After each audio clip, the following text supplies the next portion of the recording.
Basute hori etxe orratza batean gertatu izan balitz, ebakuazioa zailago izango zen. Hori da, arkitektuen ustez, eraikin altu horiek duten arazo bakarra, bestela dena omen dute ona. Horregatik, urtetan eraiki gabe egon ondoren, etxe orratzak modan daude berriro, eta gure hiri eta herrietako pasailetara bueltatzen ari dira.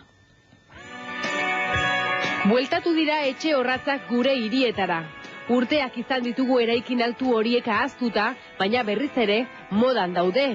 Gorantz eta ez zabalean eraikitzea asko estimatzen da gaur egun. Herriko kasuan segurazki izan da galdu dela pizkat bildurra, zer suposatzen duen olako eraikinak gure kontestuan, ezta? Honek orratzak edo edifizio garraiak azkematen dira hito bat, hiri barruan, da referentzi bat eta horren arabera eragitzen dira. Euren izenak ospetsu egin dira. Bilbon, izoztaki dorreak ditugu, 26 pisu eta 82 metro altu. Barakaldon, Zuloko aldeko 9 dorreak, 21 pisu. Donostian ere badira etxe orratz batzuk. Esaterako, Atotxako dorrea, Donostiako sabaia esaten diote, 70 metro dauzkalako. Edota Amarako posteraikin altuak, 20 pisu ingurukoak. Normalean etxe orratzak hirietan ikusten dira, baina herriak ere horretan hasi dira dagoeneko.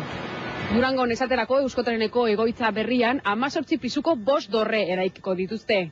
Etxe bizitzak izango dira denak eta gutxi gora bera 60 metroko altuera izango dute. Aldaketa handia ekarriko du. Adituen esanetan 21. mendeko Durango bihurtuko da herria. Baina dorre batean bizitzeak alde ona eta txarra dauka. Zu egon ezkero, zultzaileak bakarri deti 50 metroko eskilara, 50 metroaino iristen dira, eta handi gora, beste soluzio batzuk lan topa dira. Auskalo egunen batean, irudi hau ikusiko dugun gure hirietan.